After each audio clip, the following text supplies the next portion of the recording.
Bu videomuzda sizlere Osmanlı tarihinin en sarsıcı aile içi çatışmalarından Şehzade Savcı Bey'in babasına karşı olan isyanını anlatıyoruz.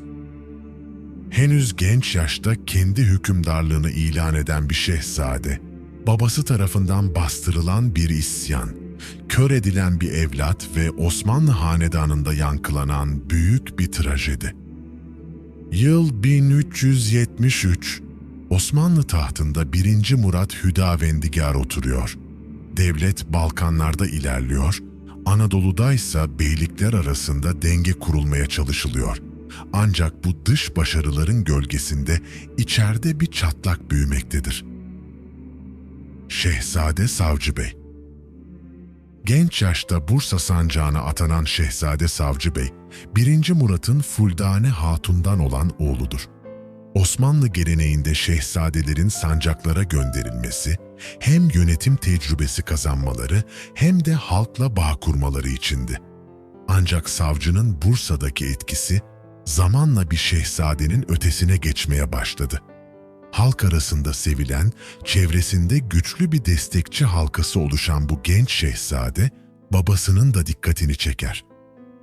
Bazı tarihçilere göre Savcı Bey, yalnızca hırslı bir şehzade değil, aynı zamanda babasının giderek artan merkeziyetçi otoritesine ve Bizans'a karşı fazla tavizkar bulduğu politikasına tepki gösteren bir figürdü. Babası Rumeli'de fetihlerle meşgulken, o Bursa'da kendi gücünü ve halk desteğini inşa etmişti. Aynı dönemde 1. Murat, Bizans İmparatoru 5. Yannis'le birlikte Anadolu'ya sefere çıkar. Osmanlı'nın Bizans'le sefere çıkması ilk bakışta şaşırtıcı gelebilir.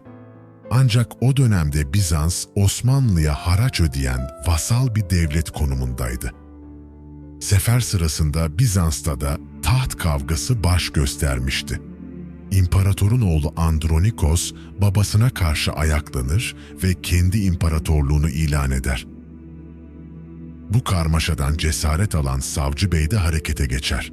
Rumeli'de babasının yerine hükümdar olduğunu duyurur, kendi adına hutbe okutur ve para bastırır. Savcı Bey'in okuttuğu hutbede tarihi kaynaklarda geçen şu cümle dikkat çeker.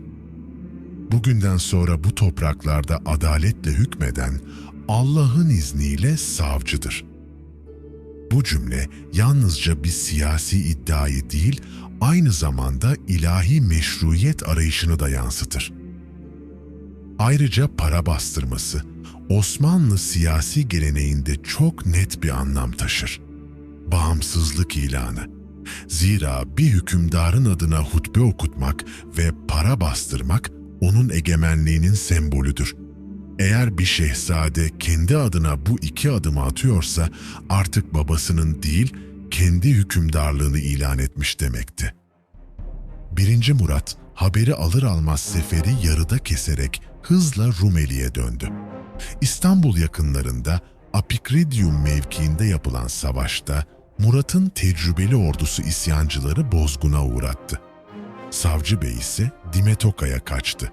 Ancak çok geçmeden yakalanarak babasının huzuruna çıkarıldı. Cezası ise çoktan belliydi ve sadece fiziksel bir ceza değil, aynı zamanda siyasi bir mesaj taşıyordu. Gözlerine mil çekilerek kör edildi. Ortaçağ devlet geleneğinde bu ceza, bir hükümdarın dünyayı görme ve yönetme hakkını sembolik olarak elinden almaktı. Tarihi kaynaklarda bu durum nur-ı basıradan meçhur, yani görme ışığından yoksun bırakılmak olarak geçer. Aynı ceza Bizans İmparatoru tarafından oğlu Andronikos'a da uygulandı. Ancak onun gözlerine yalnızca kızgın sirke dökülerek yarı kör bırakıldığı rivayet edilir. Fakat Murat için bu ceza yeterli değildi. Kör bir şehzadenin bile ileride bir hak iddia etmesini önlemek için Savcı Bey'in boğdurularak idam edilmesine karar verdi. Bu Osmanlı tarihinde bir ilktir.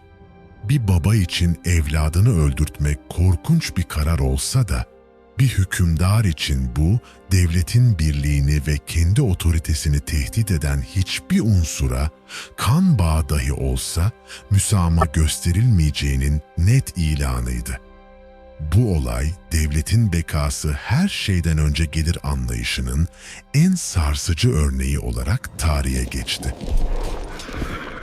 Savcı Bey'in trajik sonu, diğer şehzadeler, özellikle de Yakup ve Bayezid için korkutucu bir ders oldu. Babalarının otoritesine karşı gelmenin bedelinin ne kadar ağır olduğunu ilk elden görmüşlerdi. Bu olay, hanedan içindeki güç dengelerini ve baba-oğul ilişkilerini kalıcı olarak değiştirdi. Fuldane Hatun'un oğlunun akıbetini öğrendiğinde yaşadığı acı ise saray duvarlarına sessiz bir feryat olarak sindi. Savcı Bey'in naaşı Bursa'da Osman Gazi Türbesi'ne defnedilir. Onun hikayesi yalnızca bir isyan değil, aynı zamanda bir idealin, bir gençliğin ve bir trajedinin adıydı. Bazı tarihçiler Savcı Bey'i erken bir reformist olarak da değerlendirir. Ona göre bu isyan Osmanlı'da merkeziyetçiliğe karşı ilk bireysel çıkışlardan biridir. Diğer tarihçiler ise bu olayı bir gençlik hatası ve çevresindekilerin etkisiyle alınmış aceleci bir karar olarak yorumlar. Bu farklı bakışlar savcının hikayesini daha da çarpıcı kılar. İhanet en çok gücün gölgesinde serpilir. Çünkü en derin hançerler en yakın ellerden gelir. Serinin devamı için kanalımıza abone olmayı, videoyu beğenmeyi ve yorumlarınızı bizimle paylaşmayı unutmayın.